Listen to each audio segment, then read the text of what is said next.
Here are 3 tips you can copy from the Jannik Sinner serve to help improve your serve. Tip number 1, to encourage using the proper continental grip, I want you to have your racket face open at nearly 45 degrees to encourage the proper continental.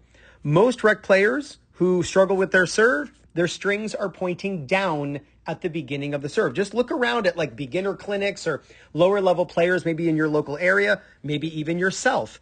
Check to see, are your strings facing down at the beginning of your serve when you're preparing? When the strings are down, it encourages a forehand grip.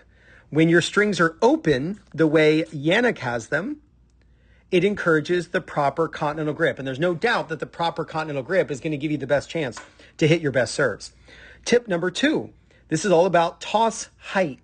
In my experience, players toss the ball too high. Even many pros toss the ball too high, but most recreational players toss too high. And when you toss too high, it forces you to swing slower because you have to wait for the ball to come back down.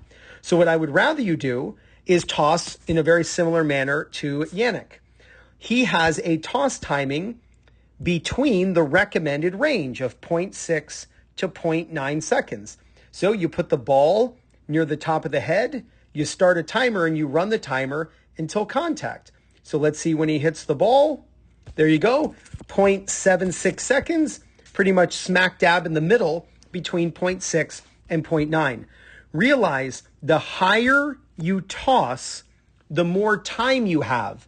And that's not necessarily good, because let's say your toss timing, instead of being 0.76 like Sinner's, let's say your toss timing is 1.23, which is pretty actually common in recreational tennis.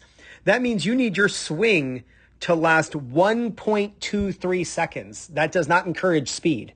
But if you toss lower and your toss timing is, say, 0.76, then you would have to swing much faster, and that's how you increase your serve speed. So create the environment where you've got to swing faster by actually tossing lower. Now, how do you toss lower? You toss slower. So Jannik tosses the ball more slowly than most recreational players. That's why his toss is a little bit lower. That forces him to swing much faster to get to the ball in time before it drops, and that translates into hitting a bigger serve. And number 3 is all about when to drop your tossing arm. There's a cool detail I want to show you with Sinner, and then I want you to look for this with your own serve. Notice that his tossing arm drops with the racket. Watch how they go together. Isn't that cool? I want you to notice this with your own serve. Is your tossing arm dropping too early, meaning before the racket drops? Or is your tossing arm staying up too long and the racket goes down, but the left arm, or I should say the tossing arm, is still up in the air? That's also common, right? What should happen is the racket should go down along with the tossing arm. That means you kept your tossing arm up long enough, but not too long, and it allows you to use the proper uncoiling of the body in order to use a proper throwing motion.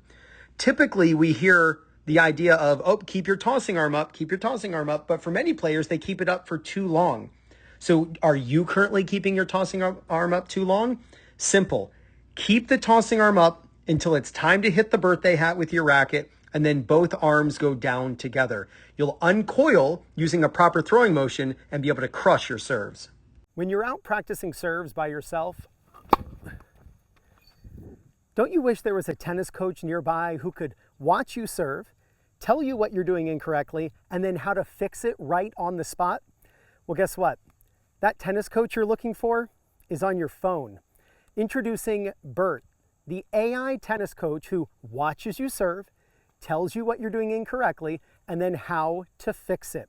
It's so simple. You just film yourself hitting serves, and then Bert, your AI tennis coach, analyzes your technique, your knee bend, your toss, pronation, everything, and tells you what you're doing incorrectly so you can start fixing it right on the fly. When you work with Bert, your serve goes from this to this.